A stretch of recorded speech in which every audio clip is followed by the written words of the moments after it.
కనీసం ఇప్పుడైనా జ్యోతి phone lift చేస్తుందో లేదో.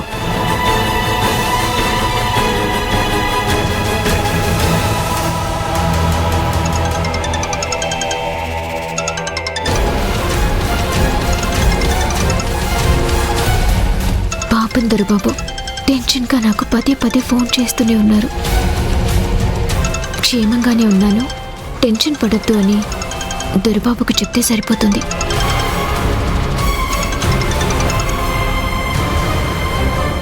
దొరబాబు, ఏంటి జ్యోతి ఇది? ఎక్కడికి వెళ్ళిపోయావు? నీకెన్నిసార్లని ఫోన్ చేయాలి? నువ్వేమయ్యావో ఎక్కడున్నావో తెలియక నేనెంత టెన్షన్ పడుతున్నానో తెలుసా? సారీ దొరబాబు, మీ బాధ టెన్షన్ నాకు తెలుసు, కానీ నేను ఏం చేయలేని పరిస్థితి. నేనెక్కడికి వెళ్ళలేదు, మీ పక్కనే ఉన్నాను. అటు ఇటు చూడకండి దొరబాబు. ఇప్పుడు లేను, కానీ నీడలా ఎప్పుడూ మీ వెంటే ఉంటున్నాను. మిమ్మల్ని ఎప్పటికప్పుడు నేను చూస్తూనే ఉన్నాను. నా ఆలోచన, నా శ్వాస మీరే అయినప్పుడు మీకు దూరంగా నేనెలా ఉండగలను? నా తోడు మీరే అయినప్పుడు మిమ్మల్ని విడిచి నేనెలా బతకగలను? ఏం మాట్లాడుతున్నావు జ్యోతి? తోడంటావు, నీడంటావు, నన్ను చూస్తున్నానంటావు. అసలు నువ్వు ఇప్పుడు ఎక్కడున్నావు? మీ ఇంటికి వెళ్తేనేమో తాళం పెట్టుంది. నిజాన్ని నిరూపించి నీలాంబరి కుట్రని బయట పెట్టేంత వరకు నేనెక్కడున్నానో చెప్పలేను. దానికి కొంత టైం ఉంది దొరబాబు. నీలాంబరికి దొరకకూడదని ఇంటికి తాళం పెట్టి నీకు దగ్గరగా, నీలాంబరికి దూరంగా ఉంటున్నాను. మీ అమ్మ నాన్న చనిపోయినప్పుడన్నా వస్తావనుకున్నాను, అప్పుడు కూడా రాలేదు. అసలు నీకు తెలుసా లేదా? నాకు తెలుసు దొరబాబు, నా కళ్ళ ముందే అంతా అయ్యింది.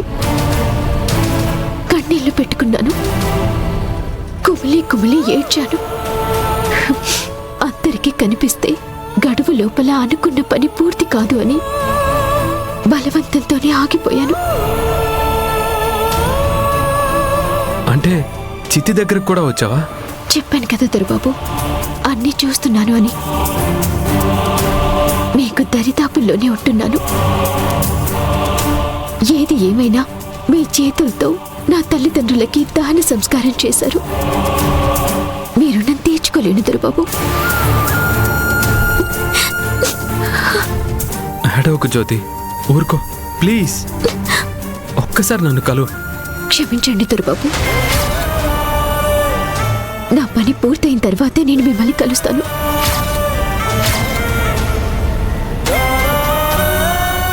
ఇలా దాక్కొని ఎలా గెలుస్తావు జ్యోతి? ఖచ్చితంగా గెలుస్తాను దొరబాబు. ఇంకొక విషయం, మీకు శ్రావ్యకి 11వ తేదీన పెళ్లి కదా, వాళ్ళ పెళ్లి ఏర్పాట్లు వాళ్ళని చేసుకునివ్వండి.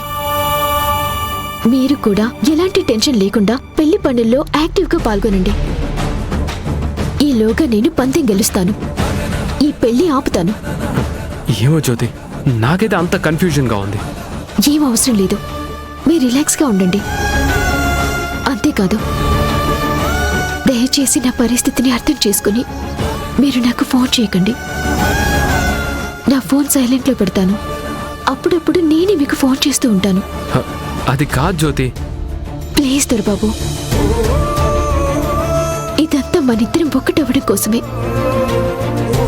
ఇంకొన్ని రోజులే, ఉంటాను. జ్యోతి జ్యోతి,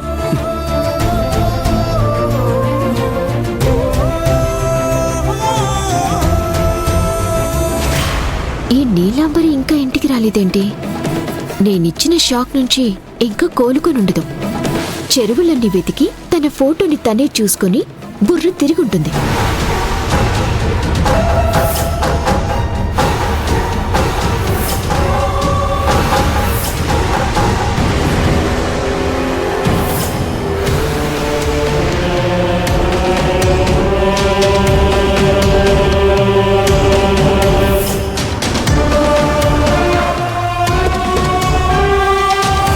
అమ్మగారు, పొద్దున్నే ఏదో పనుందని నన్ను రమ్మని మీరెటో వెళ్ళిపోయారేటండి. నేనొచ్చి మీకోసమే చూస్తున్నాను. ఏ విసిగించుకో, వెళ్ళే.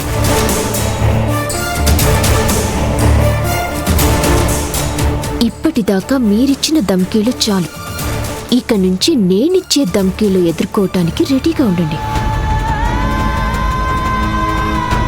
రే రామ్జీ, నా 6th సెన్స్ ప్రకారం నేను ఏ పని చేసినా అన్ని కరెక్ట్ అవుతాయి. కానీ ఒక్క జ్యోతి విషయంలో మాత్రం అంచనాలన్నీ తప్పవుతున్నాయిరా. నువ్వు వెంటనే ఆ ఎస్ఐకి ఫోన్ చేయి. ఆ జ్యోతి ఇక్కడే ఉందని చెప్పి ఊరంతా జల్లెడ పట్టమను. సరే అక్క.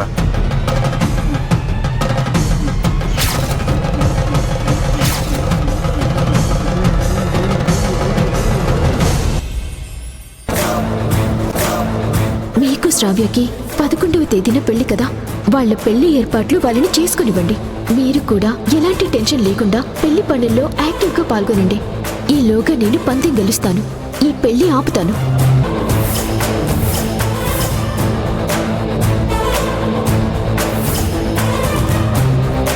రాజీవ్, కాఫీ తీసుకో.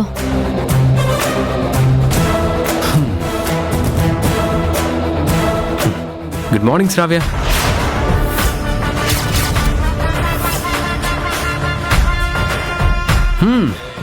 మంచి కాఫీ.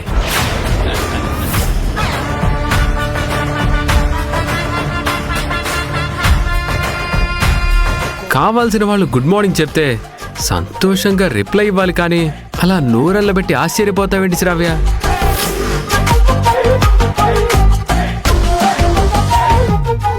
రాజీవ్, అమ్మా ఫ్రెష్ అయ్యావా?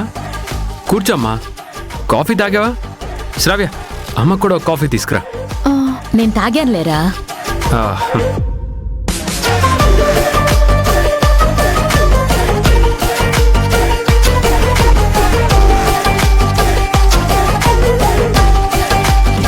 అలాగే నిలబడిపోయావేంటమ్మా? కూర్చోమ్మా. ఒరే రాజీవ్, నిన్ను చూస్తుంటే భయం వేస్తుందిరా. ఎందుకమ్మా భయం? నువ్వే అర్థం చేసుకోమంటావు, మంచిగా ఉండమంటావు, ఇంత గోల చేస్తావు. ఇలా ఉంటే భయం వేస్తుంది అంటావు. నేను ఎలా చావాలి చెప్పమ్మా? సరేలే గాని ఈరోజు పసుపు కొడుతున్నావురా. కొట్టండి, బ్రహ్మాండంగా కొట్టండి. రోకలితో కొడుతూ ఉంటే రోడ్లో నుంచి లేచే పసుపు ఆ ఆవరణంతా ఆవరించాలి. రే, నువ్వు ఎక్కడికి వెళ్ళకు, ఇంటి పట్టునే ఉండు. ఆడవాళ్ల కార్యక్రమానికి నేనెందుకమ్మా? నువ్వు కూడా ఉండాలిరా. శ్రావ్యకి గంధం రాయాలి, అది ఆచారం. ఆ ఆచారం పాటించకపోతే అపచారం అవుతుంది. ఉంటానమ్మా.